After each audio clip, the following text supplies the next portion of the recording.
ठाकुर जी को जाकर के उसने ऐसा लोभ दिया कि सामने खड़े हुए श्रीनाथ जी के मुंह से लार टपकने लगी। और ठाकुर जी तो मूर्तिमंत खड़े हैं। कुम्भन दास जी ये सामने बैठ करके मंजीरा बजाए कीर्तन कर रहे थे ठाकुर जी का। कीर्तन करते करते इनकी नजर ऊपर गई तो मूर्तिमंत ठाकुर जी के जब होठों से लार टपकती भाई देखी तो ये नीचे से देख करके बोले, जय जय कहा भयो? तो इशारे में बोले, पर्दा कर तब बताऊंगा। पर्दा कियो, भीतर जाके पूछो कहा भयो जय जय। अब भीतर नहीं जाते थे, बाहर से ही दर्शन करते थे।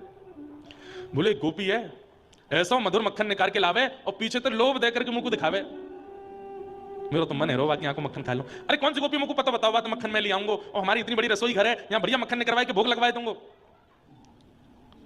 ठाकुर जी बोले, वाह में स्वाद नहीं आवे। अरे कुम्भना तेने कभी चोरी को खायो है? कुम्भन दास जी बोले, कभी अवसर नहीं मिला चोरी का खाने का, आपकी कृपा प्रसादी मिल जाती वही पा लेते। बोले तो तू कैसे जाने को कि चोरी को कैसे स्वाद हुए? अरे कुम्भन दास आज तू रसोई में करवाए के मक्खन खा और एक बार मेरे संग चोरी को खाए के आइयो, चोरी वारो स्वाद तो इतना भावेगो, जीवन भर फिर चोरी करके खावेगो। कुम्भन दास जी बोले, हमको चोरी नहीं करनी जय, और आपको भी नहीं करनी। ये कोई द्वापर युग थोड़ी है, द्वापर में ज्यादा से ज्यादा उखल से बंधे थे, यहां तो जेल है जाएगी सीधी। ठाकुर जी बोले, ना मुझे तो चोरी करनी है।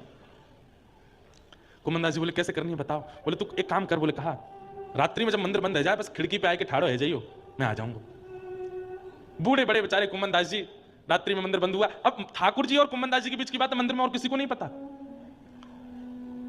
रात्रि में कुम्भन दास जी खिड़की के पास आके ठाड़े है गए। इतने में ही खिड़की, छोटी सी खिड़की, वहां में से ठाकुर जी की पाग दिखाई दी। आहा, मुख निकर के आयो, हाथ से ठाकुर जी तो अचल, ठाकुर जी तो सचल हो गए। कुम्भन दास जी तो देख करके आनंदित हो गए। जय जय, इतनी उत्सुकता, इतने व्याकुल हो रहे हो मक्खन पाने के लिए। अरे तो ना पता, मैंने सुगंधित मुंह को अनुभव है क्यों, बहुत जोर को मक्खन है वहां गोपी के घर को पाके आऊंगा आज, बहुत दिन है पायो ना है तो चल मेरे संग। और यहाँ कंधा पे दोनों पैर लटका करके सिर पे हाथ धर के ठाकुर जी बैठ गए। कुम्भन दास जी ऐसे पैर पकड़ के ठाकुर जी को लेके जा रहे हैं। जय जय जानो कहाँ है? बोले आगे तो दाहिने मुड़ जा, सीधो चल, आगे एक पोखरा आवेगो, वह पोखर ते बाएं मुड़ जाइयो, फिर मां सीधो चलियो, फिर एक पीपल को वृक्ष आएगो, बातें फिर दाएं। बोले तुम्हें कैसे पता सब रास्ता? बोले अरे वो गोपी रोज आए के बताए कि जाए, वो चाह रही है वह के घर को मैं चोरी कर जाऊं, वही ने मुझको रास्ता बतायो, चल दे।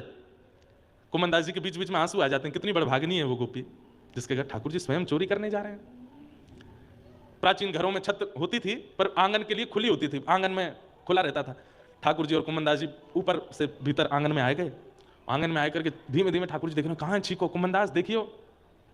कुम्भन दास जी बोले, जय जय बोलो। बोले हाँ वही है, चल आजा, तू खड़ा हो जा, तेरे कंधा पे मैं खड़ा हो जाऊंगा, छीको हाथ में आ जाएगा, प्रेम से पाएंगे। कुम्भन दास जी खड़े हैं, ठाकुर जी के चरण पकड़ रखे, ठाकुर जी खड़े है गए, छीको पकड़ करके ऊपर से मक्खन निकाल करके प्रेम से पा रहे हैं। कुम्भन दास जी बोले, बहुत बढ़िया जय जय। अरे मैं आया हूं सहायक संग में मुंह को पवाए दो नेक नेक। तो ठाकुर जी मक्खन निकाले, मुख से लगावे, और एक तो नवनीत और वहां में ठाकुर जी को अधनामृत चाट करके जो नेकाल हाथ में बच जाए, ठाकुर जी एक हाथ से छीका